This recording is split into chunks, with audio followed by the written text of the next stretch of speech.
Hi everyone, it's Neve here and welcome to my art journaling channel. Today we're going to be using a used up journal and playing with some of these funky people cutouts from ScrapFX. You'll find the links in my description box below. So this is my use it up journal. It's where I paint in all my extra bits and pieces. Any paint that I've got left lying around, I paint into this journal.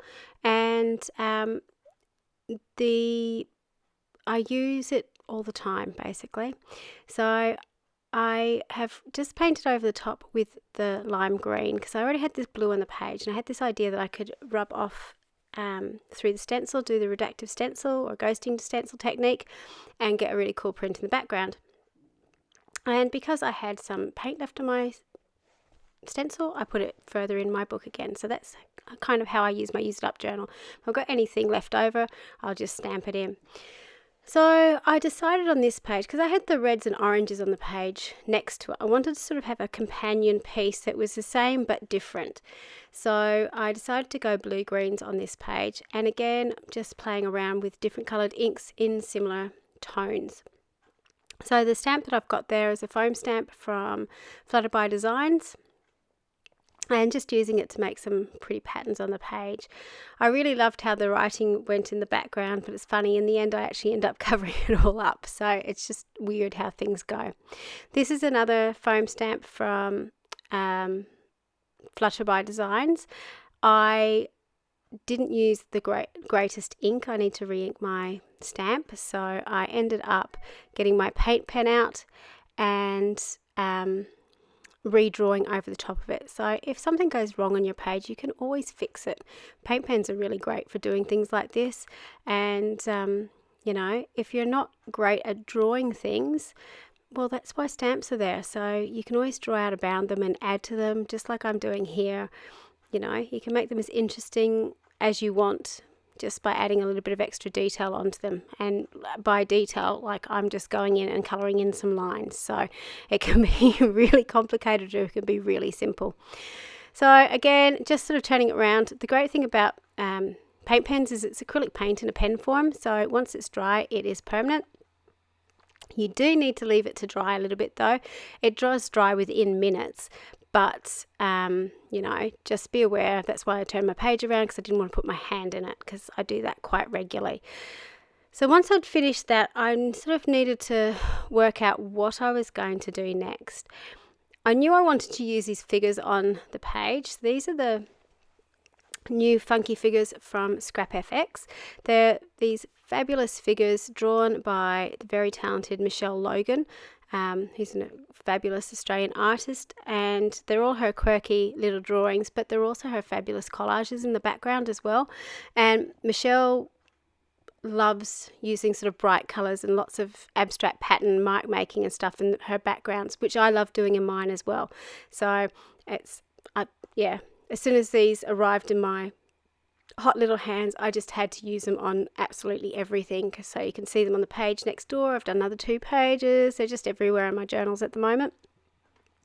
So the colour copied paper are colour copied onto cardboard, so they're quite robust. They're really easy to cut out, which again is something I love about them. With quite a lot of printables or, you know, collage things, they can be really fussy to cut around, whereas these are really simple shapes. You can cut them out really quickly, which is a huge bonus. Just to sort of blend these onto the page a little bit more, I've just drawn around the outside edge of them with a Stabilo All pencil, just to give them a little bit of shadow, to give a little bit of depth to the page.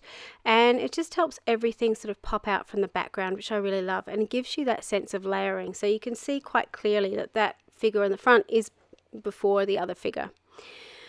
I do like putting a quote on my page, and I was going to handwrite it, and then I had some collage rice paper that I was going to stick on, but in actual fact the little figures, the funky figures they're called, have some quotes on them. Some of them are really great and some of them are a bit snarky, which I love as well. So this one says, "Lose your mind, find your soul," which I really loved, and it just sort of spoke to me in the moment. These videos are sort of going out in the midst of everything that's a bit crazy that's happening in March. Hopefully it's less crazy when these videos are going up. But yeah, obviously everyone's got a little bit on their minds at the moment, so I art journal to free my mind of those things, or at least have a bit of escape, and that's what these pages are doing. So I had lots of fun. So I'm just going in and boosting the color a little bit on the page. So I'm using some blue pen to sort of scribble in, and some pink pen as well, just to add some highlights and some extra color on the page. And again, if you watch the video of the other page on the other side, I'll link it in the description box below. I talked about having analogous colors, so colors that sit together on the color wheel. So on the red page, so I've got reds, pinks, and yellows or oranges that all sort of sit together, and the figure itself has got some blues and greens on it, which are opposite. So you've got the colors in the background that blend together, and then you've got an opposite to pop it out. And I've done the opposite on the page next to it. So I've got the blues and greens in the background, and then by adding the pink onto the figures, that helps to pop them out of the background. I hope that makes sense. It's a bit hard when you don't have a color wheel sitting in front of you, sort of to see it all in place. The final thing that I'm sort of going around and doing, because, you know, it's me and it's never simple, is I'm just going in and just adding a little bit more blue onto the page. I did some sprinkles over the page of just some dots. And again, that was to kind of tie in with the page next door, because I did the same with pink and white on that page. So I've got the blue and white on the left-hand side page. And because I had the blue on the page, I thought I wanted to add a little bit more of that royal blue colour. So I got my blue pen and just did some little scratchy lines in the middle of those loopy things. I love how I'm describing things at the moment, but there you go.